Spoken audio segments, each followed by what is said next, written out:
Welcome to study politics. आज हम बात करेंगे पोस्ट मॉडर्निज्म इन आईआर के पोस्ट मॉडर्निज्म आईआर के अंदर क्या थ्योरी है, क्या पर्सपेक्टिव है। तो आज हम बात करेंगे इसकी मेजर अजम्पशंस के कोर वैल्यूज़, कोर आइडियाज़, इसका बेसिक कंसेप्ट क्या है कि पोस्ट मॉडर्निज्म आईआर के अंदर है क्या। अगर आप इस पर मेरी डिटेल से वीडियो देखना चाहें तो आप वो भी देख सकते हैं। आज हम इन शॉर्ट देखेंगे कि पोस्ट मॉडर्निज्म आईआर के अंदर क्या है। तो आइए इसको शुरू करते हैं। तो इसकी मेजर अजम्पशन शुरू करने से पहले मैं आपको दो अहम चीज़ें बताना चाहता हूँ पोस्ट मॉडर्निज्म के बारे में। नंबर एक कि जो पोस्ट मॉडर्निज्म है ये जितनी भी आईआर के अंदर मेगा थ्योरीज हैं, जिस तरह realism, liberalism, critical theory, human इमांसिपेशन, God का आइडिया, ये अलहदा बात है। तो जितनी भी मेगा कंसेप्ट हैं या मेगा थ्योरीज हैं ये उन सब को रिजेक्ट करते हैं। क्यों रिजेक्ट करते हैं ये हम आगे बात करेंगे। नंबर दो, पोस्ट मॉडर्निज्म का मानना है कि there is no foundation of truth, यानी इनके नज़दीक ना कोई सच है ना कोई झूठ है। हाँ, जो रियलिटी है ये सब्जेक्टिव होती है। आपके नज़दीक अगर ये सच है तो सच है, आपके नज़दीक अगर ये झूठ है तो झूठ है। There is no foundation for truth, हम ये नहीं कह सकते कि सच क्या है। There is a choice between various truths, ये इनके नज़दीक इनका मानना है। ठीक है, तो ये दो बुनियादी चीज़ें हैं कि एक तो किसी भी मेगा थ्योरी को नहीं मानते, क्यों नहीं मानते वो हम देखेंगे, और इनके नज़दीक सच की कोई बुनियाद नहीं है, इस वजह से कोई भी सच नहीं है, ना कोई सच है ना कोई झूठ है। तो इस बेस पे पोस्ट मॉडर्निज्म अपनी सारी थ्योरी वो बयान करता है। तो सबसे पहले हम बात करते हैं मॉडर्निटी एंड एनलाइटमेंट की। तो इससे पहले मैं एक और बात बता दूं कि क्यों ये मेगा प्रोजेक्ट्स के ख़िलाफ़ हैं। इनका मानना है कि जितने भी मेगा प्रोजेक्ट्स हैं या मेगा थ्योरीज हैं या मेगा कंसेप्ट्स हैं, जिस तरह मॉडर्निटी है, एनलाइटमेंट है, ठीक है, ये पूरे 17th और 19th सेंचुरी में यूरोप के अंदर हुआ था। आप मेरी डिटेल से वीडियो वाले जो वीडियो है उसमें आप ज़्यादा डिटेल से ये चीज़ें देख सकते हैं। आज मैं सिर्फ शॉर्ट बात करूँगा। तो 17th और 19th सेंचुरी में यूरोप के अंदर एक एनलाइटमेंट प्रोजेक्ट हुआ, ठीक है, जिसे हम साइंसी इजादात का दौर भी कहते हैं। बेशुमार तरक्की हुई पूरे यूरोप के अंदर। तो फिर ये क्यों इसके ख़िलाफ़ हैं, यानी इस तरह का कंसेप्ट और इस तरह के दूसरे कंसेप्ट्स। पोस्ट मॉडर्निज्म का मानना है कि जितने भी मेगा प्रोजेक्ट्स हैं या मेगा थ्योरीज हैं या मेगा कंसेप्ट्स हैं उनको यूज़ किया जाता है माइनॉरिटी को मार्जिनलाइज करने में या उनको सप्रेस करने में। इसी तरह ये मार्क्सिज्म के बारे में भी यही बात करते हैं कि जो मार्क्सिज्म है, ठीक है, वो कम्युनिस्ट सोसाइटी की बात करता है कि रेवोल्यूशन की बात करता है, जिस तरह हिस्टोरिकल मटेरियलिज्म में कार्ल मार्क्स ने प्रेडिक्ट किया। तो इनके नज़दीक जो मार्क्सिस्ट प्रोजेक्ट है, ठीक है, वो बेसिकली उसके नाम पर बहुत सारी जो अपोजिशन ग्रुप्स हैं उनको मारा जाता है। ये हम नीचे बात करेंगे, ठीक है, ये इमांसिपेशन वाले इस हिस्से में। तो बहरहाल यानी इनका मानना ये है कि जितने भी मेगा कंसेप्ट्स हैं उनको यूज़ किया जाता है, जो उनकी ओपोजिशन होती है उनको मार्जिनलाइज करने में, उनको ओप्रेस करने में। तो जब आप किसी को ओप्रेस करते हैं, मार्जिनलाइज करते हैं किसी भी बड़ी चीज़ के नाम पर, तो बेसिकली आप गलत करते हैं। लिहाजा ये जो मेगा प्रोजेक्ट्स हैं, मेगा थ्योरीज हैं, ये सारी की सारी ठीक नहीं है। तो यहाँ पर मॉडर्निटी और एनलाइटमेंट की बात हो रही है कि जब ये यूरोप के अंदर आई तो ये समझा जाता था कि इसने बड़ी इंसानियत की फलाह किया, बड़ा फ़ायदा किया, और आजकल भी यही समझा जाता है। तो इसमें क्या हुआ कि राइज़ ऑफ मॉडर्न साइंसिस के साइंस की बुनियाद पर सोसाइटी कायम की गई। देन ट्रेडिशनल एंड रिलीजियस की ये जो पुरानी रस्में थी, ठीक है, पुराने रस्म व रिवाज, जाहिलियत की रस्में, उनको ख़त्म किया गया और साइंसी असूलों पर माशरे का क़याम अमल में लाया गया। तो उस वक्त क्या था कि इसको बड़ा अच्छा समझा जाता था। अब पोस्ट मॉडर्निज्म क्या बोलता है कि अगर मॉडर्निटी और एनलाइटमेंट की वजह से माशरे का बड़ा फ़ायदा हुआ, बड़ा अच्छा माशरा बना, तो फिर rise of fascism in 1930s ये क्या था। ठीक है, यानी 1930s में हिटलर जब जर्मनी का चांसलर बना तो उसने होलोकास्ट किया। ठीक है, होलोकास्ट में हम जानते हैं, आप मेरी अलग से वीडियो भी देख सकते हैं इस पर, कि हिटलर ने बहुत सारे यहूदियों को कत्लेआम किया। ठीक है, पूरे यूरोप के अंदर उसने उसे मारा। इसके अलावा war time crimes, world war 2 जिस तरह जर्मनी ने शुरू की थी, तो उसके दौरान जो क्राइम्स किए गए, ठीक है, डिफाई हिस्ट्री एज प्रोग्रेस। तो ये सारी की सारी चीज़ें, जो होलोकास्ट हुआ, ठीक है, जो जर्मनी ने वार्स लड़ी, तो ये सारा इस चीज़ का इनकार है कि हिस्ट्री एज प्रोग्रेस, के हिस्ट्री जो है वो प्रोग्रेस का नाम है। इसके अलावा द फाइनल सोल्यूशन, मैं इन दोनों पॉइंट्स को इकट्ठा कनेक्ट करूँगा कि पहले तो जो हिटलर था वो यहूदियों को माइग्रेट कर रहा था, कि उसे जर्मनी से निकाल रहा था कि वो कहीं और चले जाएं। लेकिन जैसे जैसे जर्मनी वर्ल्ड वार 1 से पहले यूरोप को कन्क्योर कर रहा था, तो वैसे वैसे जो यहूदी थे उनके लिए भागने की जगह कम पड़ रही थी। तो फिर उसने फाइनल सोल्यूशन निकाला और उनको गेटोस में डाल दिया। इसके अलावा जो कंसंट्रेशन कैंप्स थे वहाँ पर डाला। इसके अलावा बंद कमरों में डाल के एक गैस छोड़ी जाती है। ठीक है, यानी फाइनल सोल्यूशन क्या था कि यहूदियों को परमानेंटली मार दिया जाए, कत्ल कर दिया जाए। तो अब बेसिकली पोस्ट मॉडर्निज्म हमें ये क्यों बता रहे हैं, वो क्या पॉइंट बना रहे हैं। उनके नज़दीक ये जो मॉडर्निटी का इनलाइटमेंट का प्रोजेक्ट दिया गया, इसका कंसेप्ट दिया गया कि ये तो बड़ा फ़ायदा मंद है, इससे इंसानियत का बड़ा फ़ायदा होगा। तो पोस्ट मॉडर्निज्म बोलती हैं कि इससे कोई फ़ायदा ही नहीं हुआ, ठीक है, यानी कुछ भी नहीं इससे हुआ। अगर इससे फ़ायदा हुआ होता, ठीक है, यानी इंसानियत का फ़ायदा होता, तो ये तो 17th और 19th सेंचुरी की बात थी। तो 20th सेंचुरी तक यानी 1930s तक तो माशरा बहुत ज़्यादा प्रोग्रेस और सिविलाइज्ड होना चाहिए था। लेकिन यूरोप के अंदर ही जो हिटलर था उसने यहूदियों का कत्लेआम किया। इसके अलावा वर्ल्ड वार 1 हुई, यानी जो यूरोप के अंदर ये जो एनलाइटमेंट आई वो यूरोपियन कंट्रीज़ आपस में लड़ना शुरू हो गए। वर्ल्ड वार 2 हुई, पूरा यूरोप फिर आपस में लड़ पड़ा। तो फिर प्रोग्रेस किस बात की हुई, सिविलाइजेशन जो वो यानी वो किस बात की हुई, क्या उसमें डेवलपमेंट हुई, कुछ भी नहीं हुई। इसके अलावा ये जो सारी चीज़ें थी कंसेक्वेंस ऑफ, ठीक है, किसका, modernity, Nazi side as a technical problem, कि ये जो साइंटिफिक असूलों पर सोसाइटी कायम की गई, ठीक है, साइंसी असूलों पर। तो बेसिकली ये जो हिटलर था उसने यहूदियों का मसला टेक्निकल मसला समझा कि इनको पकड़ो, ठीक है, जिस तरह इंडस्ट्रियलाइजेशन में इंडस्ट्री होती है, ठीक है, उसमें प्रोडक्ट्स बनती हैं फैक्ट्रीज़ के अंदर, इसके अलावा ट्रांसपोर्टेशन की जाती है। तो उसी तरह हिटलर ने यहूदियों की उसको पूरे यूरोप से इकट्ठा किया, उनको ट्रांसपोर्ट किया कंसंट्रेशन कैंप्स में, वहाँ पर जाके गैस छोड़ी, उनको मार दिया मुख्तलिफ़ तरीक़ों से।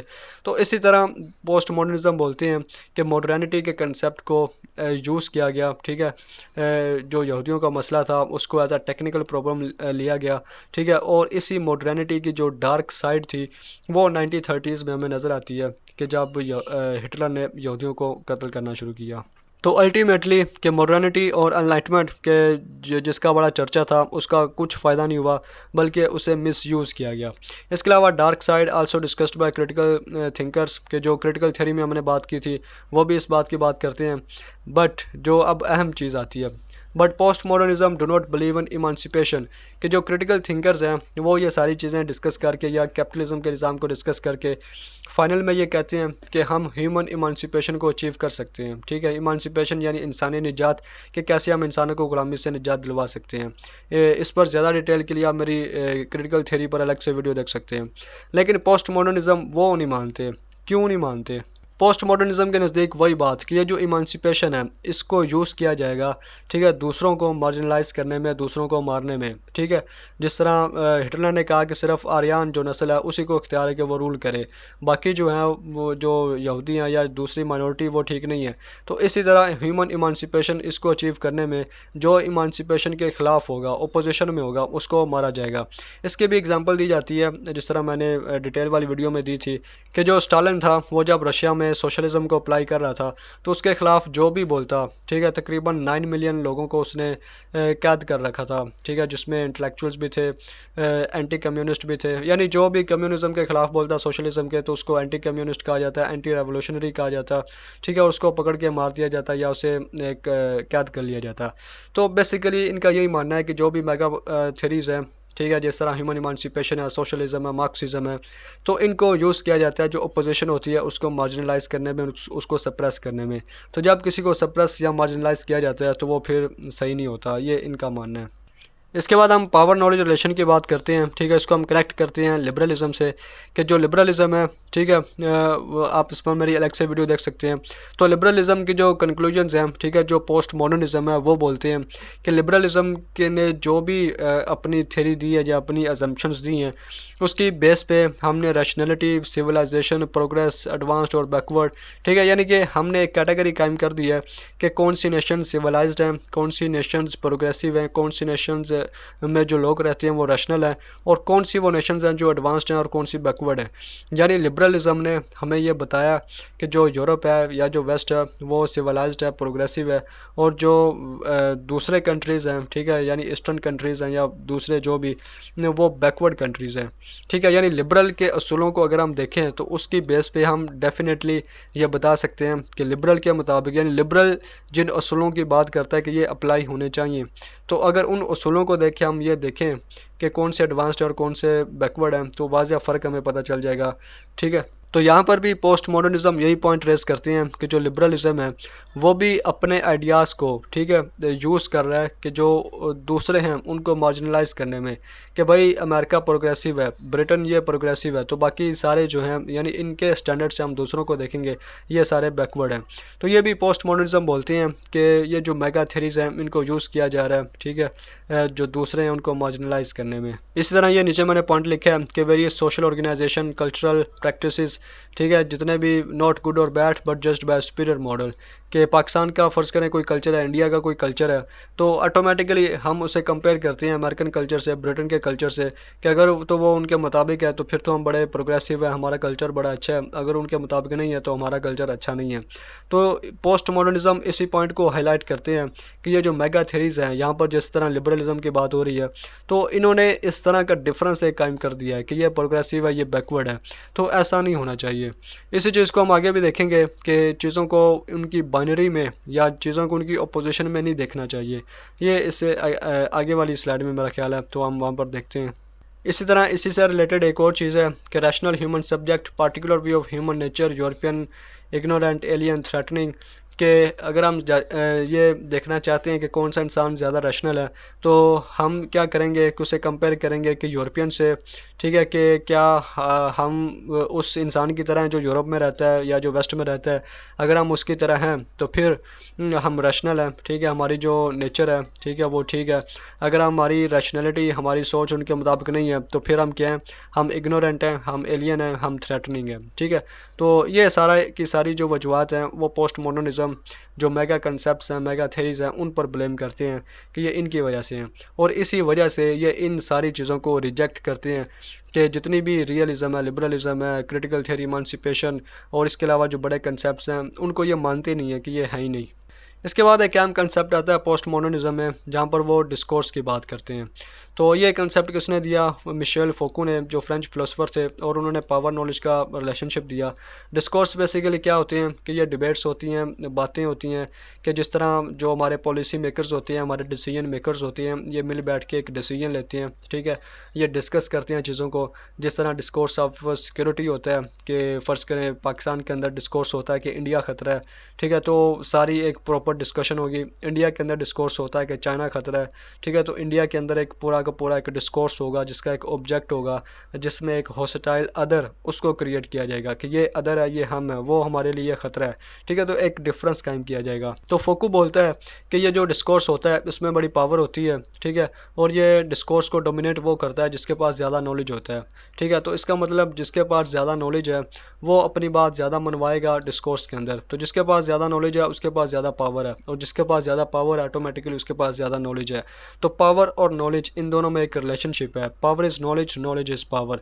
तो दोनों यानी नॉलेज ज़्यादा ज़रूरी है इन दोनों में से, नॉलेज है तो पावर है और पावर है तो नॉलेज है। तो इस चीज़ को आप डिस्कोर्स में अप्लाई करते हैं और फिर आप अपनी बातों को मनवाते हैं। तो फोकू के नज़दीक और पोस्ट मॉडर्निज़म में जो असल पावर होती है वो डिस्कोर्स के अंदर होती है।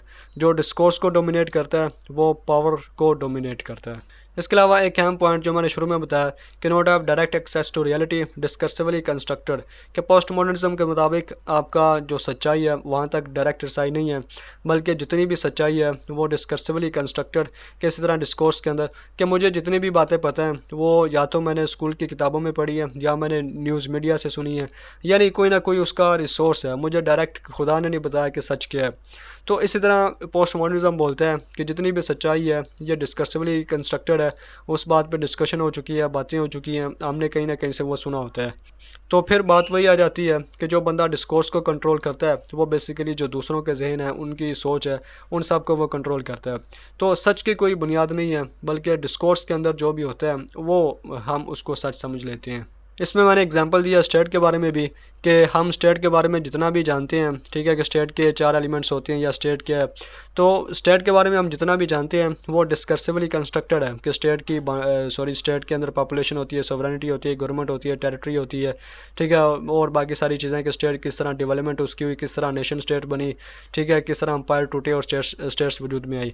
तो जितना भी हमारे पास स्टेट के बारे में नॉलेज है वो सारा का सारा एक डिस्कोर्स के ज़रिए हमें पता है, यानी किताबों के ज़रिए पता है, डॉक्यूमेंट्रीज़ के ज़रिए पता है, या हमने कहीं ना कहीं से उसको सुना है। हमारा डायरेक्ट एक्सेस नहीं है कि हम माजी में जाएं या हम डायरेक्ट जाके चीज़ों से पूछें कि किस तरह भाई स्टेट बनी, या हमारा डायरेक्ट इमरान खान से रब्ता नहीं है, डायरेक्ट हमारा मोदी से रब्ता नहीं है कि हम उनसे बातें करें, उन्हें पूछें। जितनी भी बातें हमें बताई जाती हैं, जितनी भी हमें रियलिटी पता है, वो सारी की सारी हमें न्यूज़ चैनल्स के ज़रिए, मीडिया के ज़रिए, किताबों के ज़रिए, यानी डिस्कसिवली जो कंस्ट्रक्टेड होती है वो ही हमें पता चलती है। इसके अलावा एक और अहम पॉइंट कि no God, reject mega theories, history not of class struggle, no hidden meaning, कि कोई गॉड नहीं है पोस्ट मॉडर्निज्म के मुताबिक। जो मेगा थेरीज हैं, जिस तरह मैं पीछे बात कर चुका हूँ कि रियलिज़म, लिबरलिज़म, क्रिटिकल थेरी, जितने भी मेगा कंसेप्ट हैं उन सारों को ये रिजेक्ट करते हैं। कार्ल मार्क्स हिस्टोरिकल मटेरियलिज़म उसका कंसेप्ट देता है कि जिसमें वो history as a class struggle की बात करता है, तो इनके नज़दीक ये भी कुछ भी नहीं है। इसके अलावा जिस तरह कहा जाता है कि ज़िंदगी का एक बड़ा छुपा हुआ मकसद है जिससे हमने एक दिन तलाश कर लेना है, तो ये भी कुछ भी नहीं है। Only interpretation and interpretation of interpretations. तो इनके नज़दीक जो बेसिकली रियलिटी है वो इंटरप्रिटेशन ऑफ इंटरप्रिटेशन है। जिस तरह जो आप इस वक्त अपनी स्क्रीन पे देख रहे हैं, ठीक है, ये मैंने कहीं से पढ़ा है, ठीक है, उसकी इंटरप्रिटेशन मैं आपको बता रहा हूँ। मेरी इंटरप्रिटेशन आप अपने नोट्स पे लिखेंगे, फिर आपकी इंटरप्रिटेशन आप एग्ज़ाम में लिखेंगे, आपकी इंटरप्रिटेशन एग्जामिनर पढ़ेगा, ठीक है। यानी जितनी भी रियलिटी कन्वर्ट हो रही है तो वो सारी की सारी इंटरप्रिटेशन ऑफ इंटरप्रिटेशन है। यहाँ पर एक यानी क्लियर हो जाता है कि डरिडा, ये भी फ्रेंच फ़िलोसोफ़र हैं, पोस्ट मॉडर्निस्ट हैं। इनके मुताबिक social world as a book, कि हमें जो सोशल वर्ल्ड है इसको एक किताब की सूरत में देखना चाहिए कि जिसका कोई आथर नहीं है, नो आथर, ठीक है। जिस तरह ये दुनिया है इसका कोई खुदा नहीं है, तो इस तरह एक किताब की वो एग्जांपल देता है जिसका कोई आथर नहीं है। तो ये मैं एक ऐसी किताब पढ़ूं जिसका कोई आथर ही नहीं है, तो उसको पढ़ के मैं अपनी मर्ज़ी से उसको इंटरप्ट करूँगा, मैं किसी और को बताऊँगा, वो मेरी इंटरप्रिटेशन आगे इसी तरह वो आगे आगे आगे चलता ही जाएगा। तो इसी तरह ये बोलते हैं कि ये जो दुनिया है, फ़र्ज़ करें हमने पहाड़ देखे, पहाड़ों के बारे में मैंने लिख दिया कि ये फ़लाँ चीज़ थी, फिर मेरी इंटरप्रिटेशन और इस तरह ये आगे चल पड़ा। इस तरह हम जानवरों को देखते हैं, उनके बारे में बातें करते हैं या करते हैं।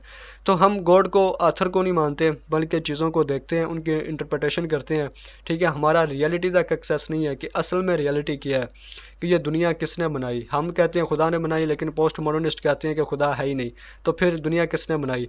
तो यही बात पोस्ट मॉडर्निस्ट कहते हैं कि there is no foundation for truth, कि सच की कोई बुनियाद ही नहीं है। जब कोई बुनियाद ही नहीं है तो हम ये कह ही नहीं सकते कि सच क्या है और झूठ क्या है।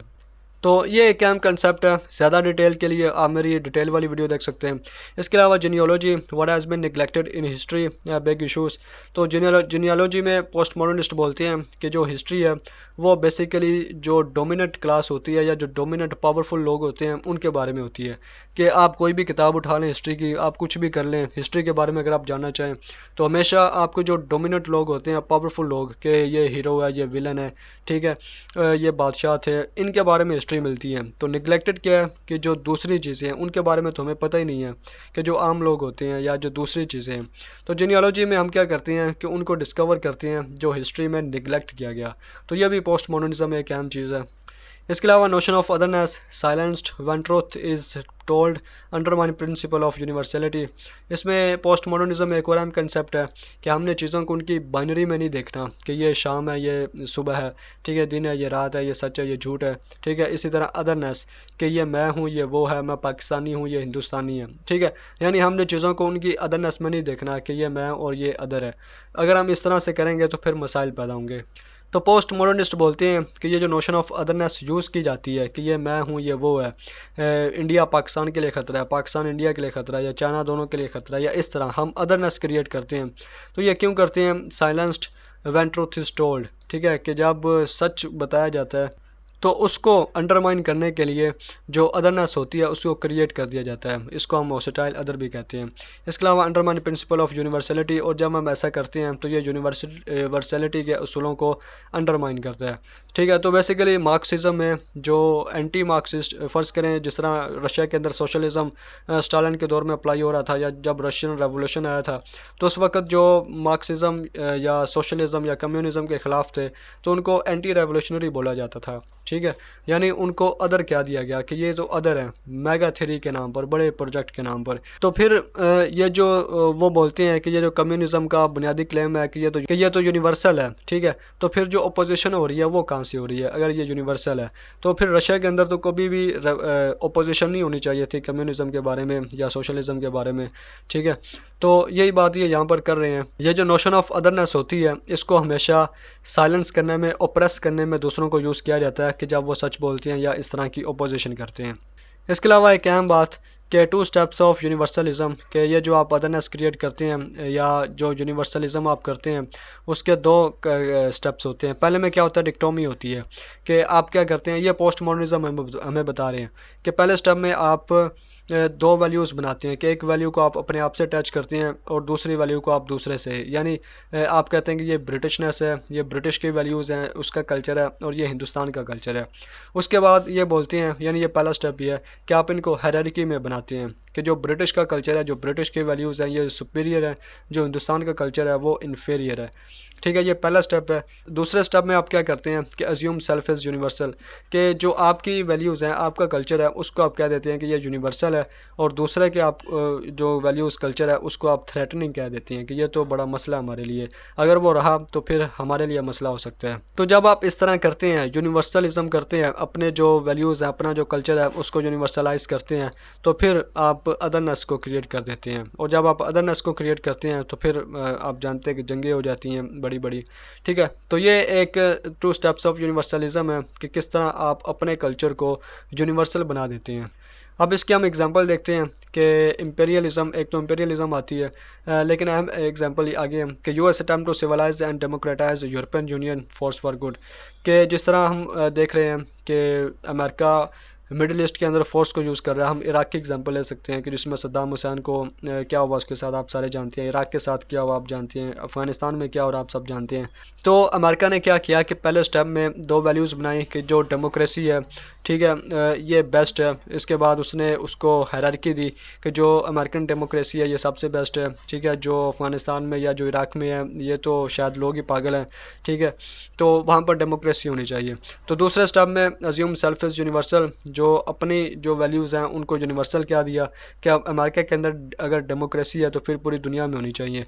तो इसी को उसने क्या दिया कि United States attempt to civilise and democratise Middle East, के मिडिल ईस्ट के अंदर आप वो क्या कह रहा है कि अगर दुनिया में डेमोक्रेसी होगी तो बड़ा फ़ायदा होगा, इराक के अंदर भी डेमोक्रेसी हो, अफ़गानिस्तान के अंदर भी डेमोक्रेसी हो, ठीक है, इसी तरह ये सारी चीज़ें। तो ये एग्जांपल है कि किस तरह आप अपनी वैल्यूज़ को यूनिवर्सलाइज करते हैं।